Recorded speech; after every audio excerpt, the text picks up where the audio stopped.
오늘도 건강하세요. 구독과 좋아요, 알람 설정을 꼭 눌러주세요. 구독 버튼을 눌러도 돈이 나가는 것은 아니에요.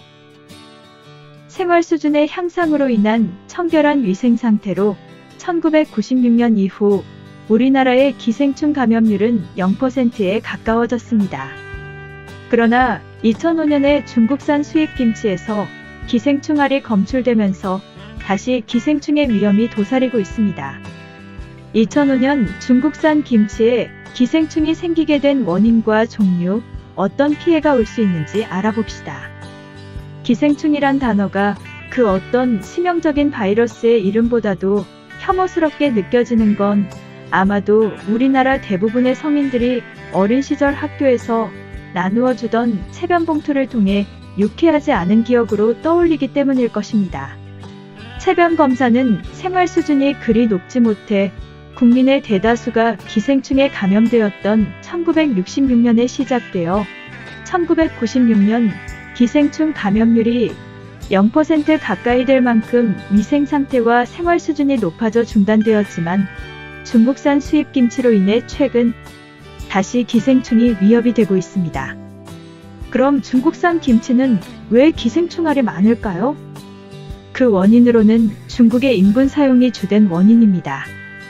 식약청 조사에서 중국산 수입 김치에서 나온 기생충은 회충, 구충, 십이지장충, 동양 모양선충, 사람등포자충 등 모두 4종류입니다. 이들 기생충은 국내에서는 거의 발견되지 않고 있습니다.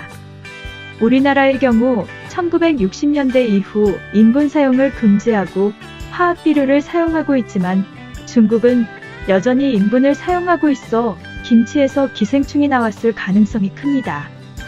그럼 기생충의 종류별 특징은 어떤가요?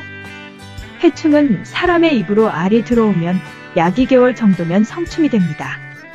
감염될 경우 복통과 식욕부진, 폐렴, 구토와 설사 등의 증상을 일으킵니다. 십이지장충은 길게는 2개월 이상 체내에 살지만 대개 2주 이내에 죽는 것으로 알려져 있습니다. 알이 입으로 들어가면 소장에 이르러 혈액을 빨아먹어 철분결핍성 빈혈증을 일으킵니다. 동양 모양선충의 성충은 3.8mm에서 6.7mm에 달합니다. 위를 지나 소장에 기생하며 소장점막을 손상시킵니다.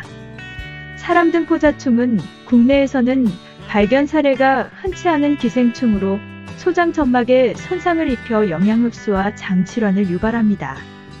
그럼 기생충 김치를 먹게 되면 무슨 일이 일어날까요?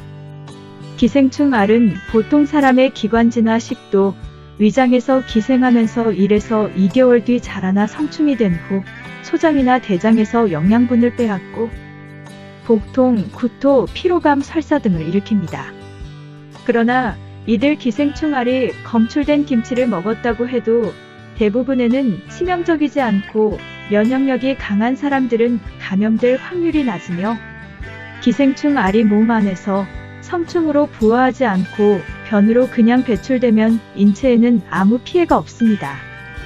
또한 성충으로 부화해 감염되더라도 시중에서 판매되는 구충제를 복용하면 쉽게 치료되며 회충, 구충, 십이지장충, 동양모양선충, 사람등포자충 등에 모두 효과가 있습니다. 기생충은 몸속에서도 어떻게 살아남을까요? 기생충은 몸속에 들어가도 왜 소화가 되지 않을까요? 기생충의 유충은 산의 강한 단백질막과 키틴막 등 이중막으로 둘러싸여 있어 위산이나 김치산성 농도의 강한 공격도 거뜬히 막아낼 수 있습니다. 또한 소장과 대장은 상대적으로 소화력이 약한 기관이기 때문에 기생충이 소화되지 않고 끓여서 먹으면 기생충 알은 모두 죽기 때문에 김치찌개나 김치볶음밥 등으로 먹는 것은 무해합니다. 오늘도 건강하세요.